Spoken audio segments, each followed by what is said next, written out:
Hello my dear aspirants, আশা কৰো আপোনালোক সকলো ভালে আছে আৰু আশা কৰো মোৰ আগত দিয়া টপিকটো আপোনালোকে পঢ়িলে আৰু বুজিও পালে যদি বুজি নাপালে তেতিয়াহলে মোক কমেন্ট ডাউন কৰিব মই আকৌ এবাৰ বেলেগ এটা ল্যাঙ্গুৱেজত বনাই দিম video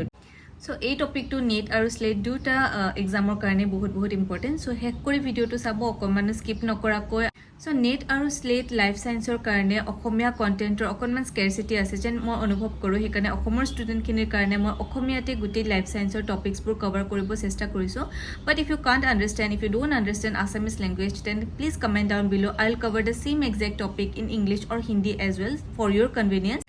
but don't forget to comment so that I can realize your problem so video to hekhole sabo aru subscribe kori dibo channel to jodi mor video bur bhal pai tena hole besi deri nokorakoi bolok start koru CPCR এখিনতে আৰু এটা কথা কৈ দিও স্লেটৰ সিলেবাসখন যদি আপোনালোকে A to Z complete কৰিব বিচাৰিছে মোৰ লগত কোচিংত মোৰ জয়েন কৰিব পাৰে দীক্ষাস বায়োলজি ক্লাसेस আৰু তলত দিয়া নম্বৰটোত আপোনালোকে কন্টাক্ট কৰিব পাৰে বা কমেন্ট ডাউন কৰিব পাৰে গুটি কোৰ্সৰ ডিটেইলছ ফিস মই জনাই দিম Okay, so আজি আমি স্টাৰ্ট কৰিম GPCR G protein couple receptor এই টপিকটো আপোনালোকৰ কোনটো সাব ইউনিটত আছে কোনটো ইউনিটত আছে মই ইয়াতে দি দিম আপোনালোকৰ সিলেবাসখনৰ স্লেটৰ কোনটো পাৰ্টত আছে মই দি দিম আপোনালোকে নিজে চাই লব পাৰে তো এতিয়া স্টাৰ্ট কৰো বলক GPCR নো হয় কি GPCR ফুল ফৰ্মটো হৈছে G protein coupled receptor এই টপিকটো আহে আপোনালোকৰ সেল সিগন্যালিংত ৰিসেপ্টৰ যেটো ৰিসেপ্টৰ হয় সেই ৰিসেপ্টৰটোৰ নাম হে হৈছে GPCR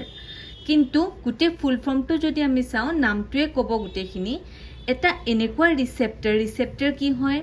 ৰিসেপ্টৰবোৰ এনেকুৱা হয় ৰিসেপ্টৰবোৰ এনেকুৱা প্ৰটিন হয় ঠিক আছে ৰিসেপ্টৰ বেলেগ একো নহয় তেওঁলোক প্ৰটিন হয় যিবোৰ আমাৰ প্লাজমা মেমব্ৰেন এই যিখিনি ৰেড মই দেখাইছো এইখিনি হৈছে প্লাজমা মেমব্ৰেন এনেকুৱা প্ৰটিন যিবোৰ প্লাজমা মেমব্ৰেনত এমবেড হৈ আছে মানে গুটে প্লাজমা মেমব্ৰেনখন পাৰ কৰি আছে গুটে প্লাজমা মেমব্ৰেনটো এনেকৈ পাৰ কৰি আছে তেনেকুৱা প্ৰটিন আৰু জুনে ক্যাপাসিটি ৰাখে কিবা সিগন্যাল মলিকিউল এটা ৰিসিভ কৰিবলৈ যেনেকৈ এন্টেনা থাকে আমাৰ ঘৰবোৰত ওপৰত তেনেকুৱা হৈছে ৰিসেপ্টৰ কিবা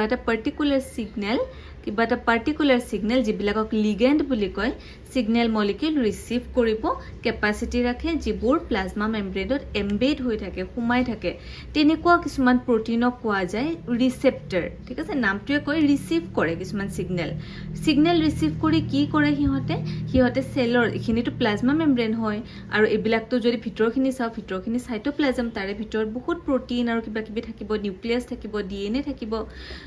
ৰিসেপ্টৰ বুৰে সিগন্যাল ৰিসিভ কৰে সেলৰ ভিতৰলৈ ইনফৰমেশনখিনি পঠিয়াই দিয়ে পঠিয়াৰ পিছত কি হয় তাৰ পাছত সেলে যিটো কামৰ কাৰণে সিগন্যাল আহিছিল সেই কামটো কৰিব যি XYZ যি কাম হয় সেলটোৰ সেই কামটো কৰিব সিগন্যাল নোপোৱালে সেলে একো কাম নকৰে সেলে ডিভাইডো নকৰে সেলে ডিফাৰেন্সিয়েটো নকৰে সেলে কোনো প্ৰটিনো নবনায় সেলে কেতিয়া প্ৰটিন বনাব সেলে কেতিয়া এক্সপ্ৰেছন শো কৰিব যেতিয়া সেলে এটা সিগন্যাল পাব আৰু সেই সিগন্যালটো ৰিসিভ কৰা কাম হৈছে ৰিসেপ্টৰ কি হয় মই বুজাই দিলো এতিয়া Receptor are nothing but they are membrane protein. ঠিক আছে membrane থকা protein that are embedded inside the membrane and they can receive the ligand, they can receive a signal and they send the signal to the interior of the cell.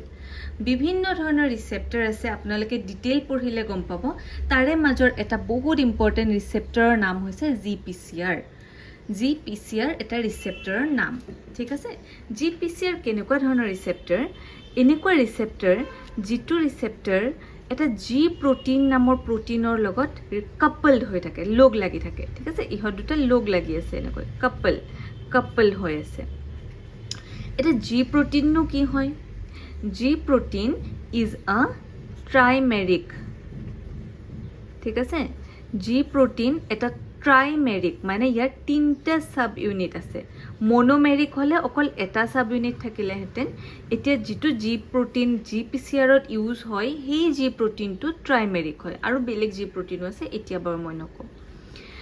G protein ৰ তিনটা sub unit আছে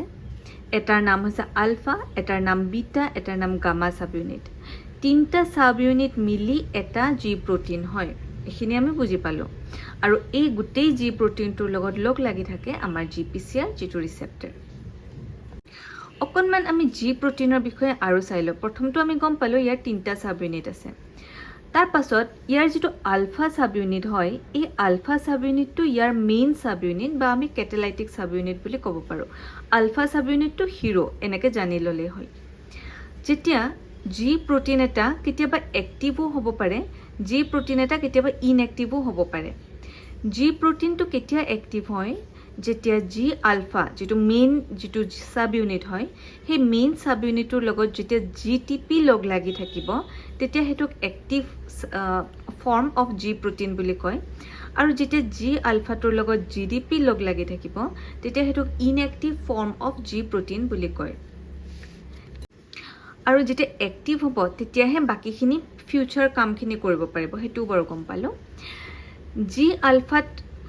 জিটিপিৰ পৰা GDP মানে GTP যেতিয়া লাগি থাকে আৰু জিটিপিৰ এটা ফসফেট ৰিমুভ কৰি যেতিয়া জিডিপি বনাব লগিয়া হয় তেতিয়া গেপ নামৰ এটা এনজাইমে কাম কৰে আৰু যেতিয়া জিডিপিৰ পৰা জিটিপি বনাব লগিয়া হয় তেতিয়া জিইএফ নামৰ এটা এনজাইমে কাম কৰে ফাৰ্ষ্টতে ড্ৰ কৰিম এটা প্লাজমা মেমব্ৰেন যেটো আমাৰ সেলৰ বাহিৰৰ যেটো মেমব্ৰেন হয় প্লাজমা মেমব্ৰেনত ড্ৰ কৰিম এটা ৰিসেপ্টৰ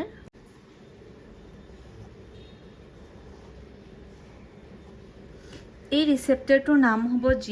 জিপিসিআৰ ঠিক আছে জিপিসিআৰ লাষ্টত আৰ আছে মানে ৰিসেপ্টৰটোৰ নাম হৈছে জিপিসিআৰ এই ৰিসেপ্টৰটো বিভিন্ন ধৰণৰ সিগন্যাল মলিকিউল মানে বিভিন্ন ধৰণৰ লিগেন্ড ৰিসিভ কৰাৰ কেপাসিটি ৰাখে হেতু অকনমান পিছত আমি ডিসকাস কৰি আছো লিগেন্ড জিপিসিআৰ লগত কাপলড হৈ থাকিব কোন অফ কোৰ্স আমাৰ জি প্ৰটিন আৰু এটা কথা কওঁ জি প্ৰটিনৰ আলফা আৰু গামা সাব ইউনিটটোহে ডাইৰেক্টলি প্লাজমা মেমব্ৰেনৰ লগত লাগি থাকে কিন্তু বিটা সাব ইউনিটটো লাগি নাথাকে ঠিক আছে সো এতিয়া এটো লাগি আছে মানে এটো হ'ব পাৰে আলফা সাব ইউনিট এটো লাগি আছে এটো হ'ব গামা সাব ইউনিট আৰু যেটো সাব ইউনিট লাগি নাথাকে প্লাজমা মেমব্ৰেনৰ লগত হেতু হ'ব বিটা সাব ইউনিট আৰু ইহত গুটেখিনি কাপলড হৈ আছে লগ লাগি আছে জিপিসিআৰ লগত আৰু এই গুটেটোৰ নাম হৈছে জি প্ৰটিন যেতিয়া ইয়াত লিগেন্ড বাইন্ড হ'ব যেতিয়া লিগেন্ড বাইন্ড হ'ব তেতিয়া এই গুটে জিপিসিআৰটো কি হৈ গল এক্টিভ হৈ গল গুটে জিপিসিআৰটো এটা এক্টিভ ফৰ্ম হৈ গল লিগেন্ড লগ লাগিল মানে চাৰ্জড হৈ গল এক্টিভ হৈ গল এক্টিভ হোৱাৰ লগালগ কি হয় জিপিসিআৰ গুটে ৰিসেপ্টৰ ডালে ইট ওয়াৰ্কস এজ যেতিয়া জিপিসিআৰ এক্টিভ হয় মানে যেতিয়া লিগেন্ড লাগি যায় তেতিয়া জিপিসিআৰটোৱে জিইএফ ৰ নিচিনা কাম কৰা ষ্টাৰ্ট কৰে আৰু জিইএফ কি হয় জিটিপিৰ পৰা জিডিপিৰ পৰা জিটিপি লৈ কনভাৰ্ট কৰে জিইএফ এ এতিয়া যেহেতু জিপিসিআৰটোৱে জিইএফ ৰ নিচিনা কাম কৰা ষ্টাৰ্ট কৰি দিলে সো ইয়াত আলফা সাব ইউনিটত ইনএক্টিভ ষ্টেটত যেটো জিডিপি লাগি আছিল সেই জিডিপিটোৰ পৰা এতিয়া কনভাৰ্ট হৈ আলফা সাব ইউনিটত লাগি যাব এতিয়া জিটিপি কাৰণ কি এটা এভৰিথিং এক্টিভ ফৰ্ম সব এটা এক্টিভ ফৰ্মত আছে তো আলফা সাব ইউনিটত এটা জিডিপি লাগি নাথাকে জিডিপি লাগি থাকিলে হয় ইনএক্টিভ ষ্টেটত যেতিয়া লিগেন্ড নাথাকিলে হয় এটা লিগেন্ড আছে GPCR active GPCR working as GEF আৰু আলফা সাব ইউনিটত লাগি যাব এটা জিটিপি আৰু alpha sub unit is now active ঠিক আছে মানে আলটিমেটলি গুটে জি প্ৰটিনটো এটা এক্টিভ হোৱা জি প্ৰটিন এটাই কেনেকৈ কাম কৰে যেতিয়া এক্টিভ হৈ যায় ন তেতিয়া আলফা সাব ইউনিটটোই জিটিপিক পাই কিনে গামা আৰু বিটাৰ লগত ডিটেচ হৈ যায় ঠিক আছে সেপাৰেট হৈ যায় যেতিয়া আলফা সাব ইউনিটে জিটিপি পাব তেতিয়া গামা আৰু বিটা পুৰণা ফ্ৰেন্ডছবোৰক বাই বাই কৈ দিয়ে আৰু আলফা সাব ইউনিটে জিটিপিৰ লগত বাইন্ড হৈ হ্যাপি হৈ যায় ঠিক আছে তাৰ পাছত কি হয় ফিউচাৰত এই আলফা সাব ইউনিট বিটা আৰু গামা সাব ইউনিটটো এতিয়া গুচি গ'ল ইহতে কিছুমান বেলেগ পাথৱেত ৰোল প্লে কৰিব যেটো মই এতিয়া ডিসকাস নকৰো আলফা সাব ইউনিট যেটো এতিয়া এক্টিভ হৈ গৈছে কাক পাই এক্টিভ হৈছে জিটিপিক পাই যে এক্টিভ হৈছে হি কিহত পাৰ্টিসিপেট কৰিব মেইন যেটো সিগন্যালিং যেটো কামৰ কাৰণে লিগেন্ড আহিছিলে এই ৰিসেপ্টৰটোৰ লিগেন্ড এনেই নাহে লিগেন্ড এনেই কেতিয়াও নাহে লিগেন্ড কেতিয়া আহিব যেতিয়া এই পাৰ্টিকুলাৰ সেলটো এটো এটা সেল হয় ন যদি আমি গোলকে ড্ৰ কৰো এটো এটা সেল হ'ব মই এটা ওপৰ লেয়াৰটোহে দেখাইছো এই সেলটোৰ ভিতৰত এটা থাকিব কি নিউক্লিয়াছ থাকিব হয়নে এনেকৈ এটা নিউক্লিয়াছও থাকিব এইবিলাক হৈছে সাইটোপ্লাজম য'ত এইবোৰ কাম হৈ আছে এইবিলাক হৈছে সাইটোপ্লাজম তাতে এটা নিউক্লিয়াছ থাকিব এই নিউক্লিয়াছটোৰ ভিতৰত এটা ডিএনএওটো থাকিব ঠিক আছে আৰু এই ডিএনএত কিছুমান জিন থাকিব বেলেগ বেলেগ ধৰণৰ জিন এক্স ৱাই জেড বিভিন্ন ধৰণৰ জিন থাকিব ঠিক আছে এই জিনখিনি ট্ৰান্সক্ৰাইব হ'ব লাগিব আৰএনএ বনিব লাগিব আৰু এই আৰএনএৰ পৰা পাৰ্টিকুলাৰ এটা প্ৰটিন বনিব লাগিব তেতিয়াহে এই প্ৰটিনটোই এক্স নামৰ এটা এক্সপ্ৰেছন শ্ব' কৰিব আৰু এই এক্স নামৰ এক্সপ্ৰেছনটোৰ কাৰণে আহিছিলে লিগেণ্ড এতিয়া আমি এই মাজৰ বস্তুখিনি পঢ়িব লাগে আলফা সাব ইউনিটে এনেকুৱা কি কৰিব যিটোৰ কাৰণে ডিএনএ ট্ৰান্সক্ৰাইব হৈ এক্স হ'ল এইখিনি বস্তু আমি পঢ়িব লাগে চাওক জিপিচিআৰে বিভিন্ন ধৰণৰ সিগনেলিঙত পাৰ্টিচিপেট কৰে যিখন লিষ্ট মই এইমাত্ৰ আপোনালোকক দেখাই দিলোঁ আৰু গোটেইবোৰ সিগনেলিং মই এই ভিডিঅ'টোতে কমপ্লিট নকৰোঁ এতিয়া মই এটা সিগনেলিং দেখাম যিটো হৈছে CAMP পাথৱে এটা সিগনেলিং মই দেখাম যি এই এক্টিভেটেড জি আলফাটোৱে কেনেকৈ এইখিনিলৈকে গৈ পাব মই সেইটো দেখাম with the help of CAMP পাথৱে বাট আদাৰ পাথৱেজকেইটাও যদি আপোনালোকৰ পঢ়িব মন আছে মোৰ পৰা আপোনালোকে কমেণ্ট ডাউন কৰিব পাৰে বা এই নাম্বাৰটোত কণ্টেক্ট কৰিব পাৰে গোটেই স্লেটৰ এণ্টায়াৰ কোচিং গোটেই চিলেবাছখনে কভাৰ কৰাই দিওঁ তো এনিৱে এতিয়া ষ্টাৰ্ট কৰোঁ বলক CAMP পাথৱেটো এই পাৰ্টিকুলাৰ প্ৰচেছটো মই এইখিনিত আকৌ এবাৰ দেখাই দিছোঁ এতিয়া আমাৰ হাতত কি আছে জি আলফা আছে জি আলফাটো এক্টিভ ফৰ্মত আছে মানে জি আলফা এতিয়া GTP ষ্টেটত আছে তো কমপ্লিটলি হি এক্টিভেট হৈ আছে আৰু এক্টিভেটেড জি আলফা গামা আৰু বিটাৰ লগত কোনো টাৰ্মছ নাৰাখে ইহঁতক বাই বাই কৈ দিয়ে তাৰপাছত কি কৰিব এই এক্টিভেটেড জি আলফাটোৱে এটা এনজাইম এটা বা এটা প্ৰটিনক এক্টিভেট কৰিব যিটো প্ৰটিনৰ নাম বা যিটো এনজাইমৰ নাম হৈছে AC CAMP যিটো পাথৱে হয় CAMP যিটো পাথৱে য'ত GPCRে পাৰ্টিচিপেট কৰি আছে CAMPৰ এটা ৰোল হৈছে গ্লাইকোজেন ব্ৰেকডাউন ঠিক আছে গ্লাইকোজেন ব্ৰেকডাউন মানে হৈছে এই গোটেইখিনি হোৱাৰ লাষ্টত এই যিটো প্ৰটিন আমি পাম এক্স নামৰ প্ৰটিন এই প্ৰটিনটোৱে কৰিব গ্লাইকোজেন ব্ৰেকডাউনত হেল্প ঠিক আছে আৰু এক্সাম্পল আছে যিটো জিপিচিআৰে CAMPত কাম কৰে সেই জিপিচিআৰ বা সেই ৰিচেপ্টৰডালৰ নাম হ'ব পাৰে বিটা এড্ৰিনাৰ্জিক ৰিচেপ্টৰ ঠিক আছে বিটা এড্ৰিনাৰ্জিক ৰিচেপ্টৰ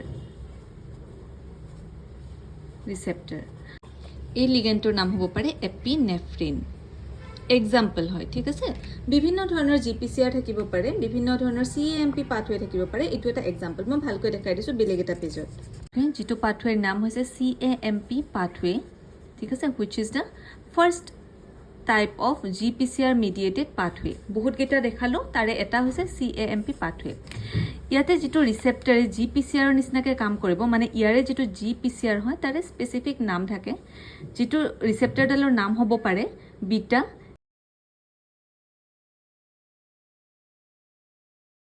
ঠিক আছে এইটো ৰিচেপ্টৰ GPCRডালৰ নাম হ'ব পাৰে ইয়াতে লিগেণ্ডটোৰ নাম হ'ব পাৰে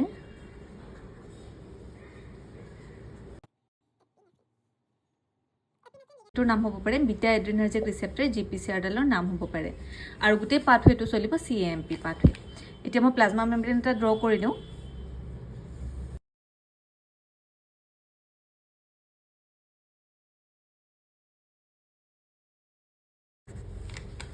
GPCR ডালৰ নাম এইটো আৰু লিগেণ্ডটোৰ নাম এইটো মই দি দিলোঁ আৰু ইয়াতে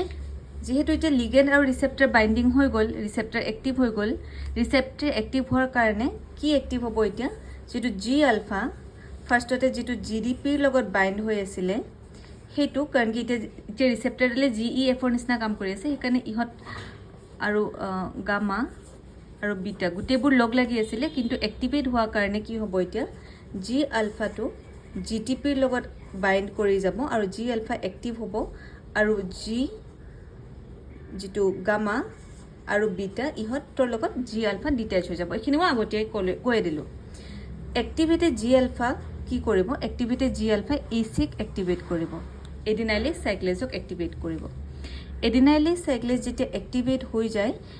ACয়ে CAMP বনাব CAMP কিছুমান বনাব CAMP বহুত ইম্পৰ্টেণ্ট সেকেন্ডাৰী মেসেঞ্জাৰ বুলি তেওঁলোকক কোৱা হয় এইটো প্ৰাইমাৰী মেসেঞ্জাৰ যিটো লিগেণ্ড আহে আৰু CAMP সেকেন্ডাৰী মেসেঞ্জাৰ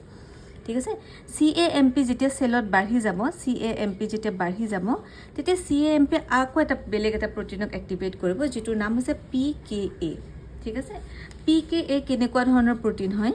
PKA এনেকুৱা টাইপৰ ইয়াৰে চাৰিটা টোটাল সাব ইউনিট থাকে যেনেকৈ GPCR ৰ তিনটা সাব ইউনিট মিলি এটা GPCR হয় তো এনেকৈ চাৰিটা সাব ইউনিট মিলি এটা PKA হয় ইয়াৰে দুটা ৰেগুলেটৰী সাব ইউনিট যোনে ৰেগুলেট কৰে মেইনলি পাৰ্টিসিপেট নকৰে কিন্তু ৰেগুলেট কৰে আৰু দুটা হ'ব কেটালাইটিক সাব ইউনিট ঠিক আছে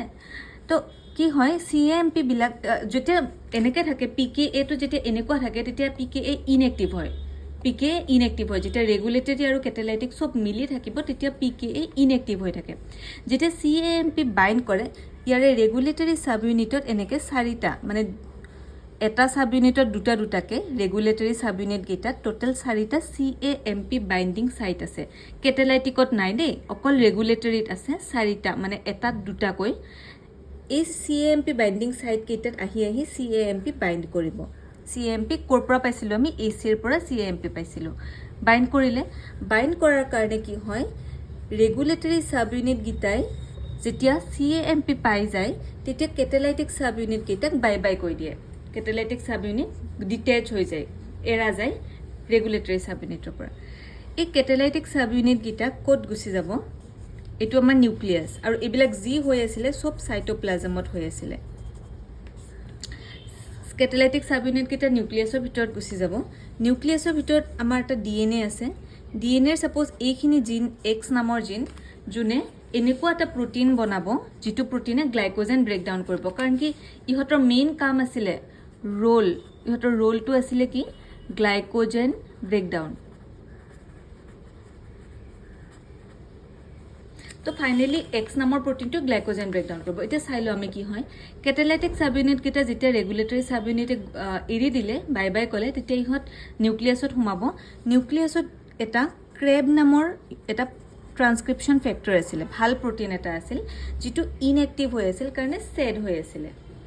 কেটালাইটিক সাব ইউনিট কিটা যাব যে ক্ৰেবক ইহতে এক্টিভ কৰি দিব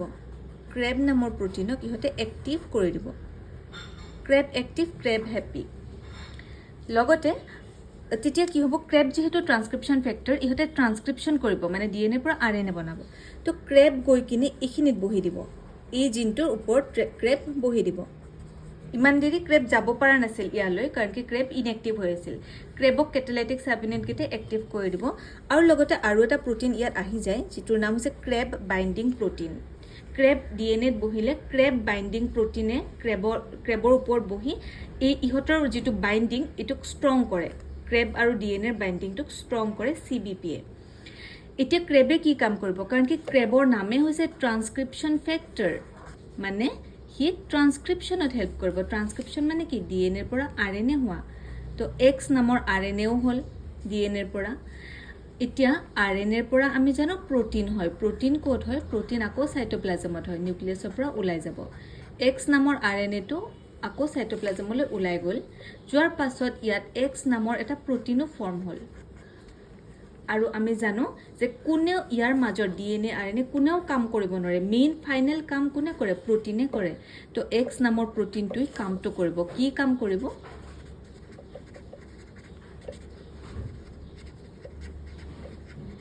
সো এনেকে হয় গ্লাইকোজেন ব্ৰেকডাউন এনেকে হয় CAMP পাথ হয় এনেকে এটা মই GPCR ৰ এক্সাম্পল আপোনালোকক দিলো আশা কৰো ভাল পালে ভিডিওটো আশা কৰো বুজি পালে কেনেকে সিগন্যালিং টু হয় GPCR ৰ ইয়াতে কি ইম্পৰ্টেন্ট আলফা বিটা গামা কোন এক্টিভ ফৰ্ম কোন কেতিয়া এক্টিভেট হয় আচ্ছা আৰু যেতিয়া সব এতিয়া ডিএক্টিভেট কৰিব লাগে এনেকুৱাটো নহয় এনি টাইম আমাৰ গ্লাইকোজেন ব্ৰেকডাউন হ'ব লাগে সিগন্যালিং এটা ষ্টাৰ্ট হলে সিগন্যালিং এটা ষ্টপো হ'ব লাগে ষ্টাৰ্ট কেনেকে হৈছিলে start হৈছিল with the help of GEF বা যেটা GPCR টো GEF ৰ নিচিনা কাম কৰি আছিল সদায় কিন্তু ৰিসেপ্টৰ ডালে GEF ৰ নিচিনা কাম নকৰে কেতিয়াবা বেলেগ এটা GEF প্ৰটিনো থাকে বাট ইটো কেছত GPCR এ GEF ৰ নিচিনা কাম কৰি আছিল যাৰ ফলত G আলফা GDP টো হটাই কিনে GTP বাইন হৈছিল আৰু ষ্টপ কৰিব লাগিলে কোনে পাৰ্টিসিপেট কৰিব এতিয়া আমাৰ গুটি সিগন্যালিং টো যদি আমি ষ্টপ কৰিব বিচাৰিছো তেতিয়া GAP আহি যাব GAP এনেকুৱা এটা প্ৰটিন যোনে G আলফা যেটো লাগি থকা GTP পৰা এটা ফসফেট গুছাই আকৌ জি আলফাক GDP লগাই দিয়ে, যিটোৰ কাৰণে জি আলফা আকৌ ইনএক্টিভ হৈ যায়, আকৌ জি আলফাৰ লগত গামা আৰু বিটা আহি যায়, আকৌ সিগনেলিংটো ষ্টপ হৈ যাব, আকৌ সব বস্তু আগৰ নিচিনা হৈ যাব। আকৌ যেতিয়া ষ্টাৰ্ট হ'ব লাগে আকৌ এইখিনি হ'ব, আকৌ যেতিয়া ষ্টপ হ'ব লাগে তেতিয়া আকৌ GAP এ কাম কৰিব। তো এই গোটেইখিনি কথা, GTP active form, GDP inactive form. আশা কৰোঁ গোটেই GPCR বস্তুটো আপোনালোকে বুজি পালে, আৰু যদি বুজি পালে, বুজি পোৱাও নাই, বুজি পাইছেও কমেণ্টত জনাব আপোনালোকৰ ফিডবেক, আৰু নেক্সট কি টপিক পঢ়িব বিচাৰিছে মোক জনাবলৈ নাপাহৰিব। এইখিনিয়ে আছিলে, আশা কৰোঁ ভাল পালে। মোৰ যদি কোচিং জইন কৰিব বিচাৰিছে তেতিয়া তলত দিয়া নাম্বাৰটোত আপোনালোকে কণ্টেক্ট কৰিব পাৰে for NET and SLET coaching. Bye, please subscribe.